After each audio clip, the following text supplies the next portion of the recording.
Hello, I wanted to talk about another game, and this time it's Banished.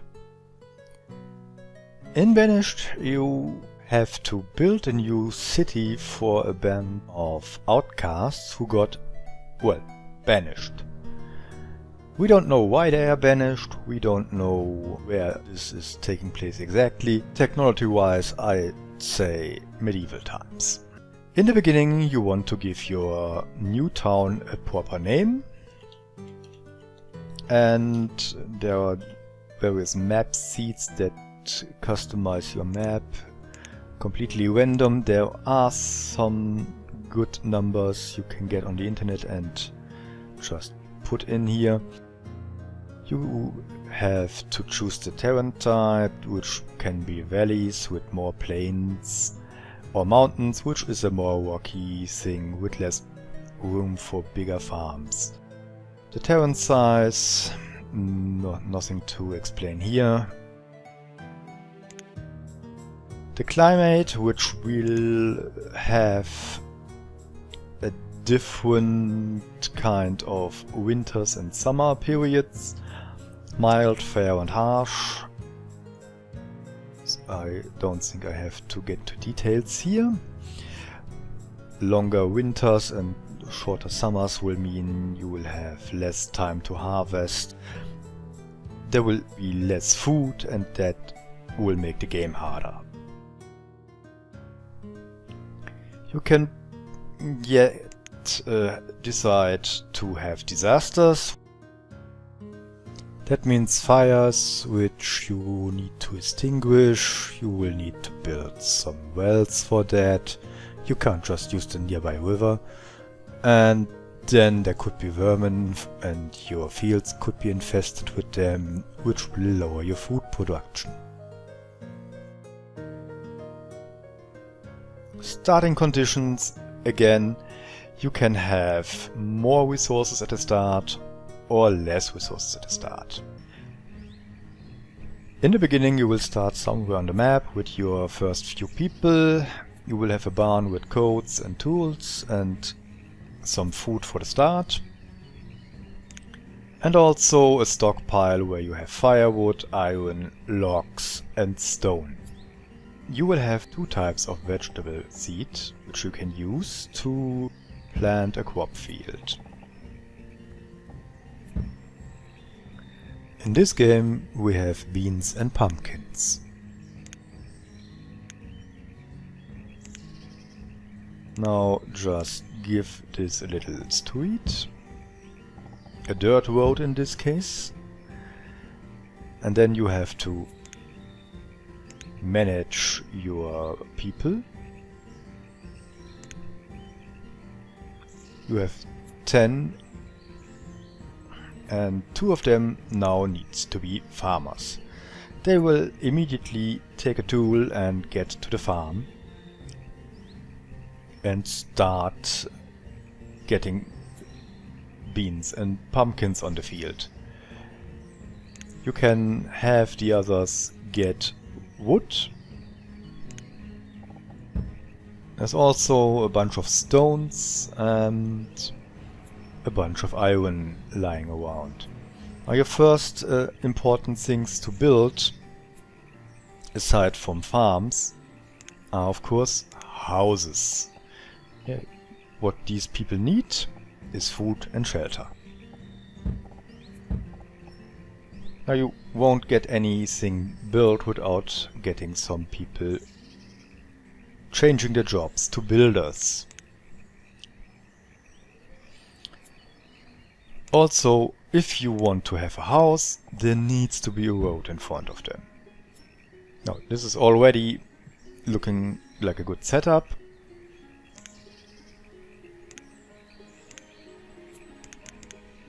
Now your people will start getting more wood, they will carry it to the stockpile nearest around, and they will also start getting stuff from the stockpile to the house.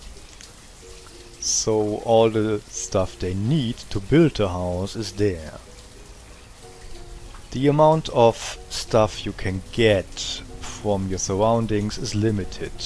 Trees will grow back but slowly, stones and iron will just disappear. Of course. Ever saw stone and iron grow on the field? And shortly after you've built your first houses and your first fields, you will realize, wait, I can't use these houses just like that. If I want it to be warm, I need firewood. But firewood needs to be produced, so you will need a woodcutter, which I should have found way earlier. The woodcutter is only one of the many things you need to balance out your production. The other thing you need for everything, producing food, building houses, getting firewood and whatever else will happen, are tools. Without tools, nothing will be produced. You can't even get the food from the fields. So early in the game you will need a blacksmith to produce tools. The blacksmith uses logs, which you get from trees, and it uses iron, which you need to get somewhere to produce tools. You can also use coal and iron to produce steel tools. That are better tools.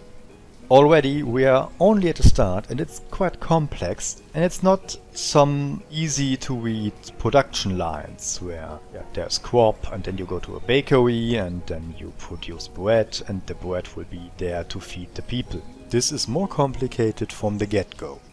You need to look at the combinations you already have.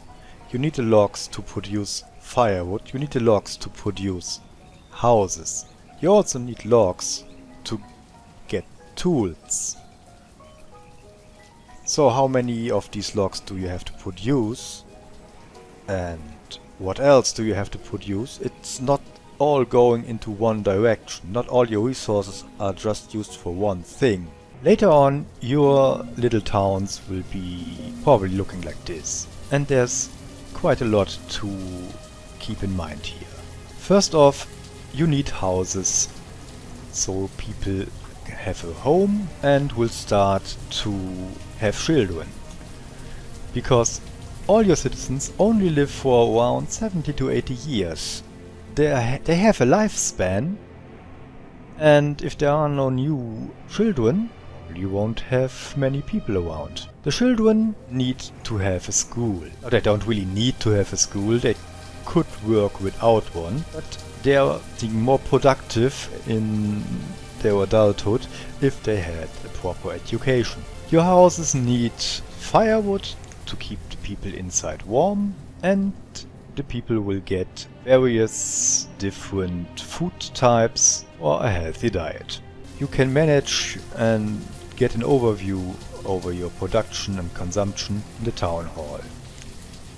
The production will show you how much food you produced last year and how much food you used last year. As you can see, this is not ideal because there was quite a lot of food more used than produced the year before.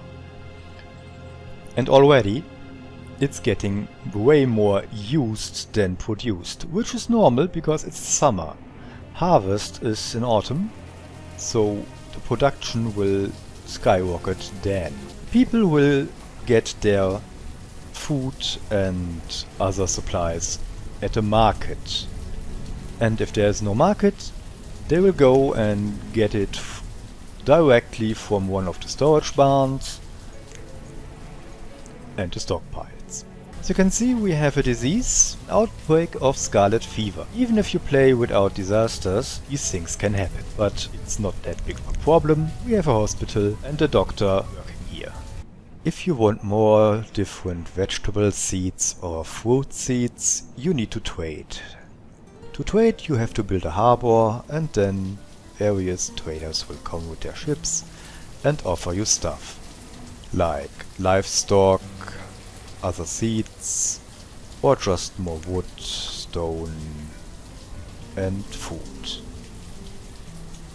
if you want to trade, you have to barter. There is no money. You need to give the trader something they want, like tools or whatever else you are producing.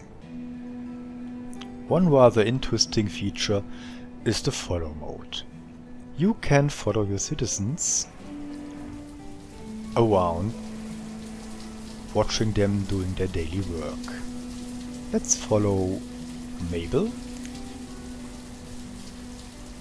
There she is.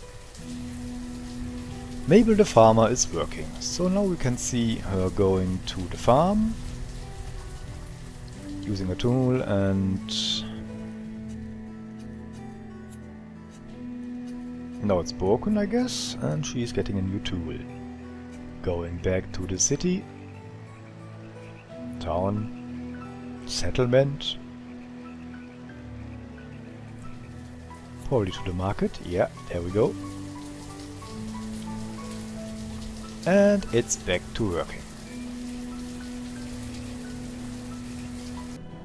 What starts out as a very easy game, it seems to be easy, yeah? Build some houses, build some food, get them some tools and firewood, everybody will be fine. But it gets complex rather fast, and at some point you will probably get in trouble because your food production won't be big enough, or somehow you don't get enough new people in your society because the people don't get many children.